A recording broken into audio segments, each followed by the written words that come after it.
पिताजी के इस दुनिया से जाने के बाद माँ का आना जाना लगा ही रहता था। प्रिया उनकी इकलौती संतान थी। पिताजी के जाने के बाद माँ एकदम अकेली पड़ गई थी। घर का कोना कोना पिताजी के साथ बिताए मधुर पल की याद दिलाता रहता। जब माँ घर के अकेलेपन से डरने लगती तो प्रिया के घर के चक्कर लगा आती। प्रिया ने कितनी बार कहा, इतने बड़े घर में अकेले रहना मुश्किल है, तुम मेरे पास आ जाओ। पर संस्कारों की बेड़ियों में बंधी माँ उस बंधन को तोड़ नहीं पाई। बेटी के घर में हमेशा के लिए रहना आसान नहीं था। दुनिया क्या कहेगी। प्रिया और अमित दोनों ही नौकरीशुदा थे। सुबह से लेकर रात तक घर में तूफान सा मचा रहता था। प्रिया जल्दी जल्दी घर के कामों को निपटाती जाती और नौकरानी को आदेश देती जाती। माँ अपने अकेलेपन को दूर करने के लिए आ तो जाती, पर यहाँ भी किसी को किसी के लिए फुर्सत ही नहीं थी। पर गनीमत था कि कम से कम शाम को प्रिया और उसका पूरा परिवार माँ के आसपास होता था। इंसान सुख के लिए दुनिया भर के नौकर चाकर तो रख लेता, पर माँ को देखते ही एक एक कर सब खिसकने लगते। प्रिया और बच्चों के जाने के बाद माँ सुबह के भूचाल को समेटने का प्रयास करने लगती। बिस्तर पर पड़ी भीगी तौलिया, मेज पर पड़े झूठे प्याले, लुढ़की हुई पानी की बोतलें, भगोने में पड़ी चाय की पत्ती, कितना कुछ तो समेटना होता था। माँ अक्सर पिताजी से कहती थी, पुरुष तो रिटायर्ड होते हैं, पर औरत के जीवन में कभी रिटायरमेंट नहीं आता। उम्र के साथ बूढ़ी होती माँ काम करते वक्त ना जाने इतनी ऊर्जा कहाँ से आती थी। माँ हमेशा कोशिश करती कि बच्चों को अपने हाथ का खाना बनाकर खिलाए।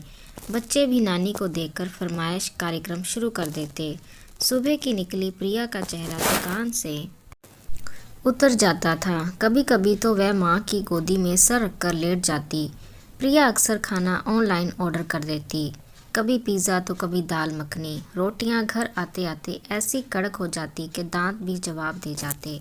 शुरू में तो माँ संकोच के मारे खा भी लेती थी, फिर धीरे धीरे कभी पेट खराब तो कभी तबीयत ठीक ना होने का बहाना करके दूध पीकर ही सो जाती। एक दिन माँ ने दबे स्वर में प्रिया से कहा, प्रिया, ऐसी नौकरी का क्या फ़ायदा, तुम बच्चों पर ठीक से ध्यान भी नहीं दे पा रही।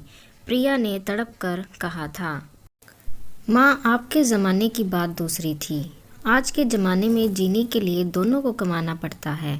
बच्चों की पढ़ाई कितनी महंगी हो गई है। अगर मैं कमाने ना जाऊं तो इनके शौक़, इनकी पढ़ाई, घर की ईएमआई और इनके भविष्य के बारे में सोचना मुश्किल हो जाएगा। वैसे भी मैं अपनी पढ़ाई को यूँ जाया होने नहीं दे सकती। प्रिया को कोई भी तर्क माँ को संतुष्ट नहीं कर पाया। बच्चों के चेहरे तो देख, नौकरानी कच्चा पक्का बनाकर शाम को ही चली जाती है। वो पानी जैसी दाल और ठंडी रोटी पता नहीं कैसे तुम लोगों के गले से उतरती है। तेरे पापा को एक एक रोटी फूली फूली चाहिए होती थी। पापा की छोड़, तू अपनी सोच। बचपन में तुझे भी तवे से एक एक पराठा गर्म चाहिए होता था। और अब क्या हम काम नहीं करते थे? तुम्हारे यहाँ तो हर काम करने के लिए नौकर है। अमित जी भी तुम्हारे कामों में हाथ बटा देते हैं। तेरे पापा तो अपने हाथ से गिलास पानी तक नहीं लेते थे। प्रिया चुप थी। तुम्हारी मजबूरी समझती हूँ, तू भी थक जाती है। ऑफिस से आने के बाद काम करने का मन नहीं करता होगा। मानती हूँ तू अपने बच्चों की बहुत अच्छी माँ है।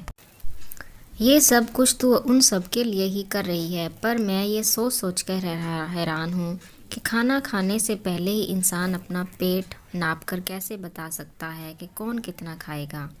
तेरे पापा की हमेशा की आदत थी कि खाना खराब बन जाए तो पूरे खाने के वक्त वो भुनभुनाते रहते थे, पर अच्छा बन जाए तो कभी तारीफ़ के दो शब्द भी नहीं कहते थे।